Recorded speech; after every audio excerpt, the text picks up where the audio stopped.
ರೇಣುಕಾಸ್ವಾಮಿ ಕೊಲೆ ಪ್ರಕರಣದಲ್ಲಿ ಪ್ರದೋಷ್ ಮಾಫಿ ಸಾಕ್ಷಿಯಾಗಿ ಅರ್ಜಿ ಸಲ್ಲಿಸಿದ್ದು, ಈ ಸಂಬಂಧವಾಗಿ ವಿಚಾರಣೆ ನಡೆದಿದೆ.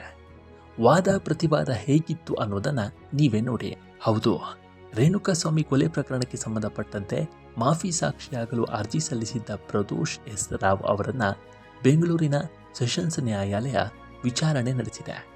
ಈ ವೇಳೆ ಮಾಫಿ ಸಾಕ್ಷಿಯಾದರೆ ಮುಂದಿನ ಸಾಧ್ಯತೆಗಳೇನು ಅಂತ ನ್ಯಾಯಾಧೀಶರು ವಿವರಿಸಿ ಒಪ್ಪಿಗೆಯನ್ನು ಕೇಳಿದ್ರು.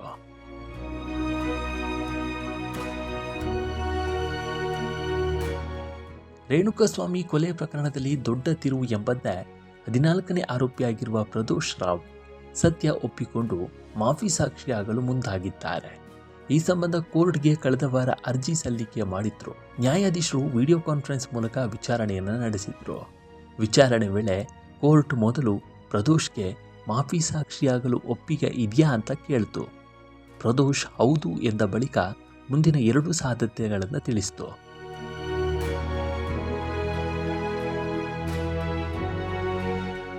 ಮೊದಲನೇದಾಗಿ, ಪ್ರಕರಣಕ್ಕೆ ಸಂಬಂಧಪಟ್ಟಂತೆ ನಿಮ್ಮ ಹೇಳಿಕೆ ಸಂಪೂರ್ಣ ಸತ್ಯವಾಗಿದ್ದರೆ ಮಾತ್ರ ನಿಮ್ಮನ್ನ ಮಾಫಿ ಸಾಕ್ಷಿಯಾಗಿ ಪರಿಗಣಿಸಲಾಗುತ್ತೆ.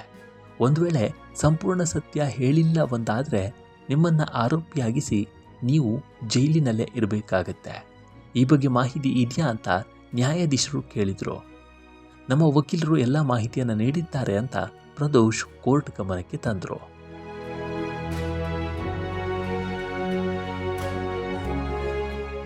ಬಳಿಕ ಮಾಫಿ ಸಾಕ್ಷಿ ಅರ್ಜಿಗೆ ಸಂಬಂಧಪಟ್ಟಂತೆ ಆದೇಶವನ್ನು ಕಾಯ್ದಿರಿಸಿ ವಿಚಾರಣೆಯನ್ನು ಆಗಸ್ಟ್ 20ಕ್ಕೆ ಮುಂದೂಡಲಾಗಿದೆ. ಒಂದು ವೇಳೆ ಪ್ರದೋಷ್ನನ್ನ ಮಾಫಿ ಸಾಕ್ಷಿಯಾಗಿ ಒಪ್ಪಿದ್ರೆ ನಟ ದರ್ಶನ್ಗೆ ಸಂಕಷ್ಟ ಎದುರಾಗಲಿದೆ. ರೇಣುಕಾಸ್ವಾಮಿ ಕೊಲೆ ಪ್ರಕರಣದ 14ನೇ ಆರೋಪಿ ಪ್ರದೋಷ್ ಮಾಫಿ ಸಾಕ್ಷಿಯಾಗಲು ಸಲ್ಲಿಸಿದ್ದ ಅರ್ಜಿಯ ವಿಚಾರಣೆಯನ್ನು ಬೆಂಗಳೂರು ಸೆಷನ್ಸ್ ಕೋರ್ಟ್ ನಡೆಸಿದೆ. ಸಂಪೂರ್ಣ ಸತ್ಯ ಹೇಳಿದರೆ ಮಾತ್ರ ಮಾಫಿ ಸಾಕ್ಷಿಯಾಗಿ ಪರಿಗಣಿಸುವುದಾಗಿ, ತಪ್ಪಿದರೆ ಜೈಲು ಶಿಕ್ಷೆ ಕಾಯ್ದಿರಿಸಲಾಗಿದ್ದು, ಪ್ರದೋಷ್ನ ಈ ನಡೆ ನಟ ದರ್ಶನ್ಗೆ ಮತ್ತಷ್ಟು ಸಂಕಷ್ಟ ತರುವ ಸಾಧ್ಯತೆ ಇದೆ.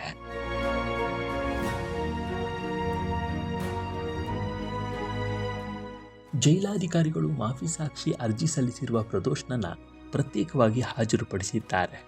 ಜಡ್ಜ್ ಮಾಫಿ ಸಾಕ್ಷಿ ಸಂಬಂಧ ಮತ್ತೊಮ್ಮೆ ಪ್ರದೋಷ್ನಿಂದ ಕ್ಲಾರಿಫಿಕೇಶನ್ ಪಡೆದಿದ್ದಾರೆ.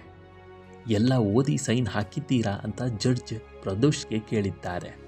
ಹೌದು ಸ್ವಾಮಿ, ಎಲ್ಲವನ್ನ ಓದಿ ಸೈನ್ ಮಾಡಿದ್ದೇನೆ ಅಂತ ಪ್ರದೋಷ್ ಹೇಳಿದ್ದಾರೆ. ಎಲ್ಲವೂ ಅರ್ಥ ಆಯ್ತಾ, ನೋಡಿ ಸಹಿ ಹಾಕಿದ್ದೀರಾ ಅಂತ ಜಡ್ಜ್ ಮತ್ತೆ ಪ್ರಶ್ನೆ ಮಾಡಿದ್ದಾರೆ.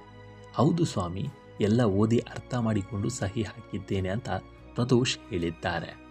ಮಾಫಿ ಸಾಕ್ಷಿ ಅರ್ಜಿ ಹಾಕಿದ್ದ ಬಗ್ಗೆ ಜಡ್ಜ್ ಪ್ರದೋಷ್ನಿಂದ ಕನ್ಫರ್ಮೇಷನ್ ದಾಖಲಿಸಿದ್ದಾರೆ.